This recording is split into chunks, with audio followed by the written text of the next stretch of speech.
It's a quiet, peaceful afternoon. Hear that silence. Enjoy the peace in life. Now, there was a time when I was young, and I was like that Dokken song, The Hunter. You know, I would be out on the prowl every night. I just couldn't stay in one place. I couldn't, if I went home for the holidays, I'd hang out with the family.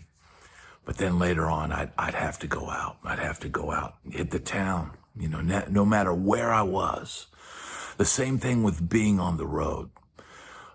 Man, it was just a constant go, go, go, go, go. And after you play that show, the intensity of those feelings of being on stage, the feeling of hearing the crowd roar, the excitement, and I've talked about it on this channel before, but, learning how to handle the high of being on stage, learning how to come down from that.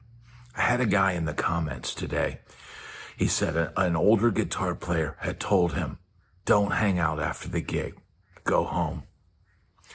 Now imagine if somebody had told us that when we were younger, that hanging out could only lead to maybe not so good results. Nobody told me that. Nobody ever told me that. Hey man, play your gig, shake a few hands, and then leave. Learn how to come down from the stage.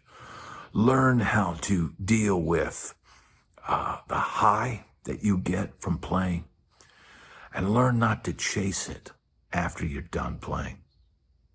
Now here I am, peaceful, sitting on my back porch, having a conversation, able to tell you these things after years and years of experience, decades of experience. And I know a lot of the people that watch this channel have the exact same experiences. Maybe it's taken this long. It's taken this many years to finally realize what it was all about. We were searching for something, man. We were searching for the latest, the greatest. We were searching for the newest pretty face. We were searching for something that would make us feel like the feeling that we had when we were on stage. But there is no man-made or otherwise thing on this earth that can replace a feeling, that can continue a feeling. And you can try to chase that dragon all you want, but you're not going to find it. You're only going to make that come down even worse. Coming down off a stage high, that can be a difficult thing, man. But you're only going to make it worse, man. I can remember, man, the shows where you would really knock them dead. The crowd would roar. The beautiful people in the audience, girls are flirting with you, all of these things. And man, you would just come off that stage so pumped, so full of energy, and you never wanted that feeling to ever end. You never wanted to come down. When you're high, you never want to come down. And that is a very, very real thing. I know it's a line in a Guns N' Roses song, but man, I think of that line so many times. I think, why didn't I put that in a song? But here's the thing, man. It's taken all of these years to realize, hey, man, if I'd have just had somebody telling me, hey, after the gig, just go home. Just go home. Enjoy the silence. Now, I learned to do that. Once I had a wife, once I had a family, and I didn't want to do anything to jeopardize that whatsoever. And of course, man, you play a gig every now and then, you hit the right note, You sing the right song, and all of a sudden there's going to be some pretty face that goes, oh my God, you were amazing, and all this kind of stuff. And man, you have to put that wall up and you go, thank you very much. And, because man, they're searching too. They're searching for something. Here's the thing, man. People of the opposite sex or whatever, they're drawn to musicians because we are the alphas in the room. If we're playing and we're great and we're having a good night and everybody's watching you and everybody's cheering on you, you become the focus of the room. It's like you're the quarterback of the football team or the wide receiver or whatever. And women are drawn to that, man. Women are drawn to that. But the reality is this, man. Once you get into a relationship or a marriage and you want to maintain that, man, you've got to put that wall up. And like I said, I learned to put the wall up so that I didn't leave myself open to those things. But even when you have the wall up, sometimes you could sing a song or play the right note or whatever. And you know what? People are going to be attracted to you. That's reality. And you know what? Hanging out after the gig when you've got somebody waiting at home, get the heck out of there, man. Get the hell out of there. Go on home, man. Here's the thing, man. Be safe. Be safe. No one really ever told me that, but you know what? If you're a young guy and you're watching this channel, telling you right now, don't drink on the gig, man. You know what? Play your gig, be professional, be fun, encourage people to have a good time and look like you're having the time of life on stage. And you shouldn't even have to look like you're having the time of life of your life on stage. You should be having the time of your life. But man, you know what? I had somebody say, what did Burgess Meredith and Rocky say? Drinking that piss, don't drink the piss, man. You know what? Stay away from it. Listen to me, man. I learned the hard way. I learned the hard way in life. Drank way too many beers, way too many shots, and chasing that feeling, man. After you come off stage, it doesn't have to be an after party every night. It doesn't have to be. And I understand that's a hard thing, man. It's hard to let that go. It is a hard thing to, start thinking of it this way. And this is what I started thinking of it as. This is a job, okay? I show up for my job. You don't show up for your job 3 beers in. You don't show up at your job and pounding beers while you're working on somebody's HVAC. And you know what? The music business is one of those rare things. It's one of those rare places where, you know what, booze is flowing and you're in the band and no one ever says anything until you get too buzzed one night and you can't do your job.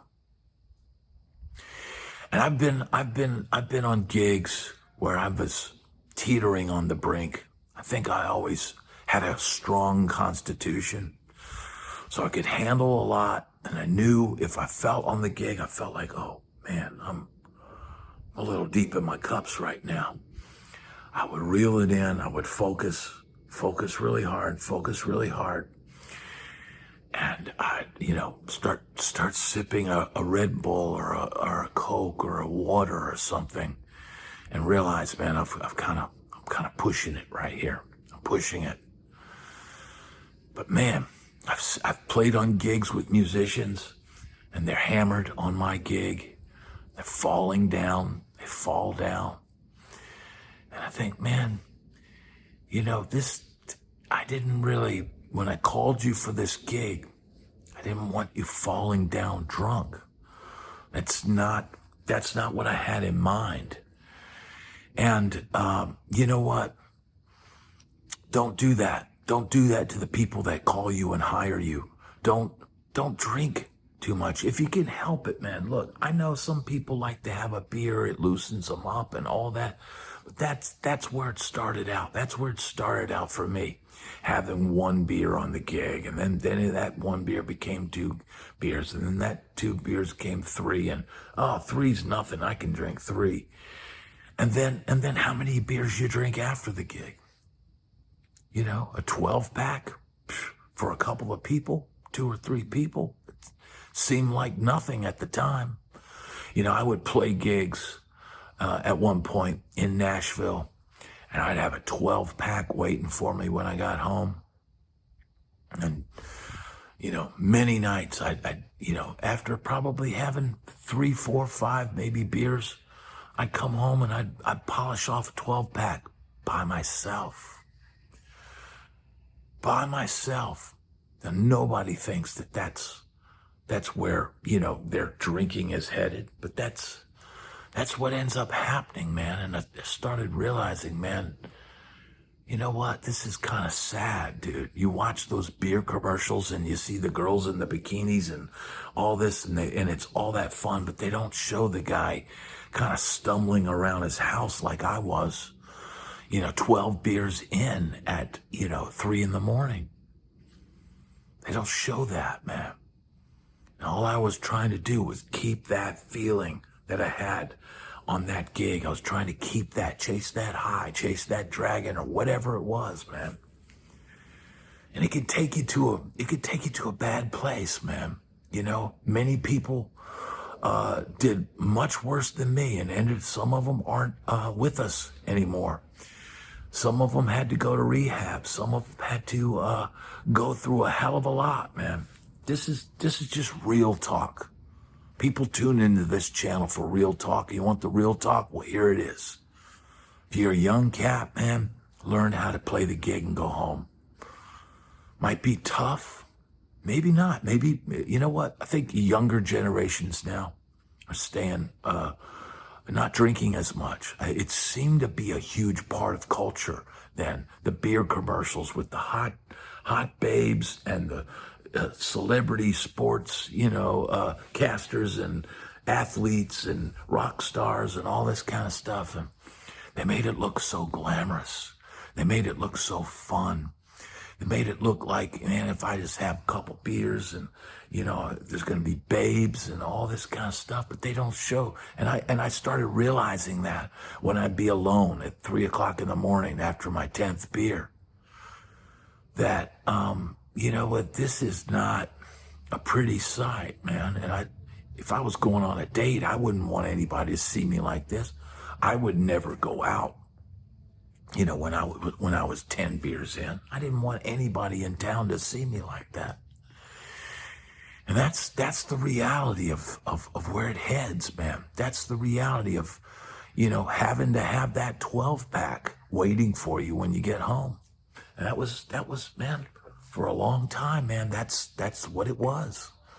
You know, it might be the rest of the week I don't drink anything, but man, coming down off of that, sometimes 1 or 2 gigs a week when you're a weekend warrior, you know, making decent money, but, you know, maybe $50 is going into booze for the weekend, you know, whatever else you're, you know, might be imbibing. Man, you know what? It cuts into the profits, man. Bottom line, if you're drinking on a gig, you know, and it'd be the same thing if you're going to the gig and ordering a steak dinner, you know. I'm like, hey, wait a minute, man. I'm here to make money, not spend money, you know. And that's a very, very real thing. Navigating, coming down off the stage high, learning to not drink on gigs, man, that's tough. It's a tough thing. It was for me. It was for me. And thankfully, getting married and having a child, you know, I was able to turn that, I'm not drinking 3, 4, 5, you know, 4 nights out of the week. And then I had a child and I'm like, well, I don't want to be hungover and have to change diapers. Oh God, that would be horrific. So then you just don't drink. You just don't drink. And it saved me from that. Having my daughter at this old age, I'm 58 years old. She's 4 years old now. It saved me from all that. I don't have that burden anymore. I don't feel the need to drink. I can go out.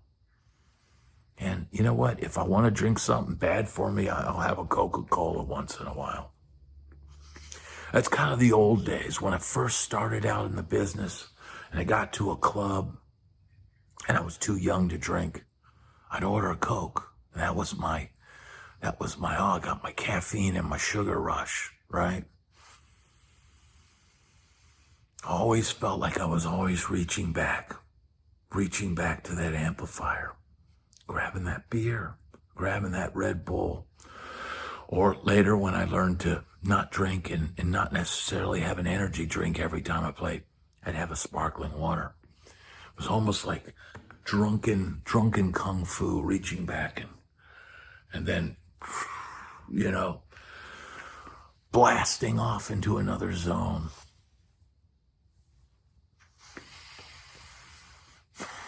Lessons we learn later in life. That's why I don't really like seeing some of the other channels, and I don't name names, but I don't like seeing them drinking beer, you know, in their videos. I don't like seeing that. I don't think that's a thing that I don't want the younger guys to pick up on. If you younger guys can stay away from the booze, salute. You'll be much better off. You'll make better decisions. You'll end up with better partners, better girlfriends, less drama. Because, man, you know, people that are hurting, people that have addictions, they seek out people who have the same problems. So if you're partying on stage and you're acting like a wild man, you're going to attract girls that are just the same way, that have the same problems, that have the same issues. So what you put out comes right back at you. Sometimes so fast, you don't know how to stop it. People can be sitting in the audience and make plans for what you're going to do that night. But no discussion of you. I remember one time I was playing at BB King's, and this was bearded Bad Brad with the long hair. Wild man still. Was drinking on the gigs then. And this girl came to the gig with her girlfriend. And the girlfriend said, okay, well, I'm going to leave you here. You can crash at Brad's place. Like, they had planned that this girl was going to leave her at the club and basically it's going to be put on me. And I'd go, no. And I was single at the time, but I just didn't want, I didn't want to be backed into a corner and put into something that I didn't, it's like I've been in that situation before. And I know where that can lead. And I didn't want to feel like I was being set up. I was being set up for something after the show that I had no plans or never even had the thought. It's like, it's cool. You guys came to see me play. Great to see you. Haven't seen you in years. Great. But you dated some of my friends and I know them, and I'm not going down that road. You may have put your sights on me, but I'm not going along with the plan.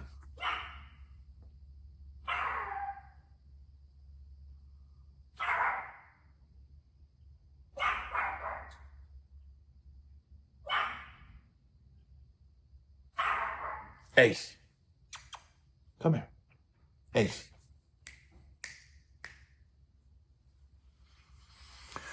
You may have set your sights on me, but I'm not going along with the plan. And you can get yourself into all kinds. He was barking, and I'm trying to...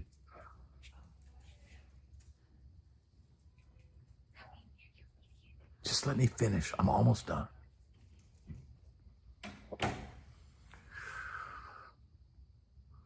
You can get yourself in all kinds of predicaments being out there, just doing your thing.